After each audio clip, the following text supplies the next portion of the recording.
ഭൗതികവും അക്രമാസക്തവുമായിട്ടുള്ള ഒരു ഒരു ഒരു വിമോചന പ്രസ്ഥാനത്തിന് ഒരിക്കലും ബൈബിൾ കൂട്ടു നിൽക്കുന്നില്ല.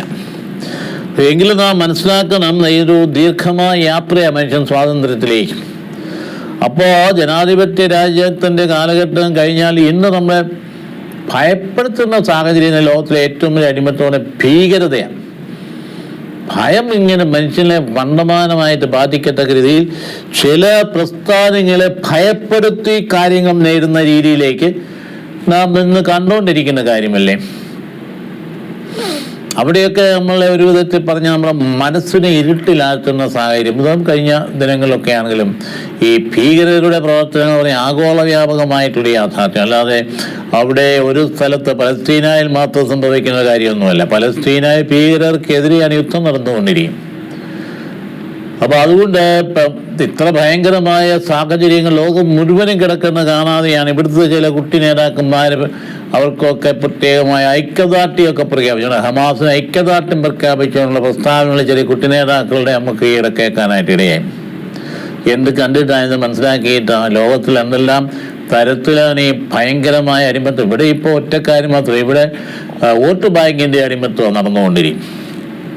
അതുകൊണ്ട് ആരെയൊക്കെ പ്രീണിപ്പെടുത്താം അതിന് വേണ്ടിയിട്ടുള്ള പ്രസ്താവനകൾ ഇറക്കിക്കൊണ്ട് യഥാർത്ഥത്തിൽ നടക്കുന്ന കാര്യങ്ങളെക്കുറിച്ച് ബോധ്യപ്പെട്ട വിശകലനം ചെയ്യുന്ന രീതി നമുക്ക് ഇപ്പോൾ പണ്ടേ അന്യമായിക്കൊണ്ടിരിക്കാൻ സാഹചര്യം. പെട്ടെന്ന് നോക്കിക്കുക, ഇപ്പോൾ ഈ അടുത്ത കാലത്ത് റഷ്യയിൽ നടന്നത് എന്താ? വാസ്തവത്തിൽ അവിടെ ആ റഷ്യയുടെ പള്ളികളും സിനഗോഗുകളും ഭീകരാക്രമണം നടത്തി. മോസ്കോയിലാണ്, രാജസ്ഥാനിൽ എന്ന് പറഞ്ഞ സ്ഥലത്ത് വെച്ച് തന്നെയാണ് ഭയങ്കരമായ രീതിയിൽ ഭീകരാക്രമണം നടത്തിയിട്ട് എവിടെ ഉണ്ടായിരുന്ന ഒരു വികാരി ഉൾപ്പെടെ ആ വികാരിച്ചനെ വാസ്തവത്തിൽ വെടിവെച്ച് കൊന്ന് താഴെ ഇട്ടിട്ട് പിന്നെ അതിനെ പുറത്ത് കയറിയിരുന്ന് കഴുത്ത് അറുത്ത് തല പൊക്കിപ്പിടിച്ച് രക്തം വമിപ്പിക്കുന്ന കണ്ട് സന്തോഷിക്കുന്ന ഒരവസ്ഥ പൈശാചികമാണ്.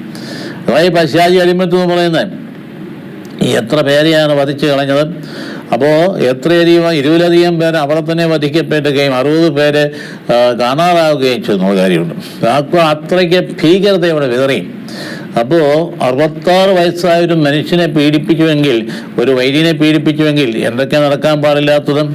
അപ്പോൾ അങ്ങനെയുള്ള ചില കാര്യങ്ങൾ നടന്നുകൊണ്ടിരിക്കുമ്പോൾ പുരാതന സിനഗോഗ് വളരെ വിലപ്പെട്ട ഒരു ജൂബിഷ് സിനഗോഗിനെയാണ് തകർത്ത് കത്തിച്ച് കളഞ്ഞത്. ഇപ്പോൾ ഇങ്ങനെയുള്ള ഒരു പ്രത്യേകത ഇങ്ങനെ മോസ്കോയിൽ പിന്നീട് മാർച്ചിലാണെങ്കിലും ശരി IS ഭീകരന്മാർ 130 പേരെ കൊന്നു ഒരു സംഗീത ദിശ സമ്മേളനത്തിൽ വെച്ചു. ഇപ്പോൾ അടിമത്വം എന്ന് പറയുന്നത് ഇതൊരു വാസ്തവത്തിൽ ഇതിന് പോകുന്ന ചാവേറുകളും ഒക്കെ എന്തെയോ ഐഡിയോളജി ഉള്ളിൽ കയറിയിട്ട് അതിൻ്റെ അടിമയായിട്ട് തരികയാണ്. സഹജീവിയെ വധിക്കണം, കൊല്ലണം എന്നൊക്കെയുള്ള ചിന്ത ഉള്ളിൽ കയറുന്നെങ്കിൽ എന്തോ ഐഡിയോളജിക്ക് അടിമയായി തീർന്നതിൻ്റെ അർത്ഥം എവിടെയോ തെറ്റായിട്ടുള്ള ഒരു ചിന്താഗതി അകത്ത് കയറി അതിൻ്റെ അടിമയായിട്ട് തീർന്നു. അത് ഭയങ്കരമായ അടിമത്വമാണ്. എന്നിട്ട് അതിൻ്റെ ഫലമായിട്ടോ നേരെ ചൊവ്വെ ജീവിക്കുന്ന ആളുകൾക്ക് സമാധാനമില്ലാത്ത അവസ്ഥയിലേക്ക് കടന്നു വരികയാണ്.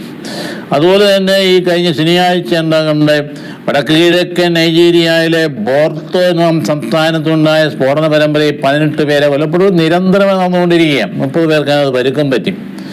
അപ്പോൾ അന്ന് മെയ് 29 ശനിയാഴ്ച നടന്ന സംഭവം തൊട്ടടുത്ത് നടന്ന കാലങ്ങളിൽ നടന്നെന്ന് ഓർക്കണം.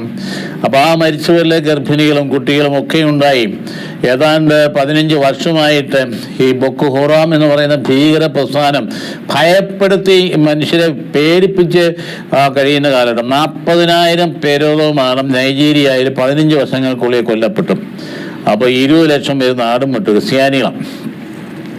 അപ്പം അങ്ങനെയുള്ള സാഹചര്യങ്ങളിൽ അടുത്ത രാജ്യങ്ങളിലൊക്കെ ആണെങ്കിലും നൈജർ, കമറൂൺ തുടങ്ങിയ രാജ്യങ്ങൾ അത് എടുത്ത് ഒറ്റപ്പെട്ട സംഭവത്ത് പറഞ്ഞെങ്കിലും ലോകത്തിൻ്റെ എല്ലാ രാജ്യങ്ങളിൽ നിന്ന് കടന്നാക്രമണം നടത്തുന്നത് ഈ ഭീകരതയാണ്. അതിൻ്റെ അടിമയായിട്ട് തീരുന്ന, അതിന് ഉപകരണമായിട്ട് തീരുന്ന ആളുകൾ ചാവേറുകളായിട്ട് മാറുകയും ഒപ്പം തന്നെ അതിൻ്റെ ഫലം അനുഭവിക്കുന്ന മനുഷ്യരെ മുഴുവൻ ദുഃഖിതരായിട്ട് ഇരകളായിട്ട് തീരുകയും ചെയ്യുന്ന സാഹചര്യം. അപ്പം അതുകൊണ്ട് ഇങ്ങനെയുള്ള അടിമത്വങ്ങൾ ഇന്ന് നിലനിൽക്കുന്നുവെങ്കിൽ അതിൽ നിന്നൊക്കെ സ്വാതന്ത്ര്യം പ്രാപിക്കാനുള്ള മാനുഷികമായിട്ടുള്ള നിലപാടുകളൊക്കെ അപ്പുറത്തേക്ക് ദൈവികമായ ആഭിമുഖ്യത്തോടെ അതിനെ സമീപിക്കുക എന്നുള്ള ഏറ്റവും പ്രധാനപ്പെട്ട ഒരു കാര്യം. അതായത് ദൈവത്തിൽ, നന്മയിൽ ദൈവം മനുഷ്യനെ സൃഷ്ടിച്ചിരിക്കും പരസ്പരം സ്നേഹിക്കാതെന്നുള്ള ആ വലിയ ദൗത്യം ഉൾക്കൊണ്ടുകൊണ്ട് ആന്തരികമായിട്ടുള്ള ആത്മശക്തി പ്രാപിക്കത്തക്ക രീതിയിൽ മനുഷ്യനെ ഒന്നു ചേരുകയാണെങ്കിൽ നന്മ വിളംബരം ചെയ്യപ്പെടും. ഇപ്പോൾ വാർത്തയായിട്ട് തീരുന്ന മുഴുവൻ തിന്മയാണല്ലോ. ഭീകരതയാണ് വാർത്തയായത്. അതേസമയത്ത് അതിനേക്കാൾ ഒരു 5% ഭീകരതയെങ്കിൽ ഇവിടെ 95% നന്മയുള്ള നല്ല മനുഷ്യർ അവർ നിസ്സംഗരായി ഒരു വാർത്തയില്ലാതെ കഴിഞ്ഞു കൂടുന്നു എന്നുള്ളതാണ് യാഥാർത്ഥ്യം. അപ്പം അതുകൊണ്ട് ഇവിടെയൊക്കെ നല്ല നേതൃത്വങ്ങൾ ഉണ്ടെങ്കിൽ മാത്രമേ ശരിയായ രീതിയിലുള്ള ബോധനം നൽകുന്ന മനുഷ്യനെ സ്വാതന്ത്ര്യത്തിലേക്ക് കൊണ്ടുപോകാൻ പറ്റുകയുള്ളൂ. അപ്പം അതുകൊണ്ട് പുറപ്പാട് സംഭവം എന്ന് പറയുന്നതിൻ്റെ പശ്ചാത്തലം ഞാൻ എടുത്തു പറഞ്ഞത് ഇന്നത്തെ സാഹചര്യത്തിലേക്ക് അത് അപ്ലൈ ചെയ്യാൻ വേണ്ടി കൂടിയാണ്.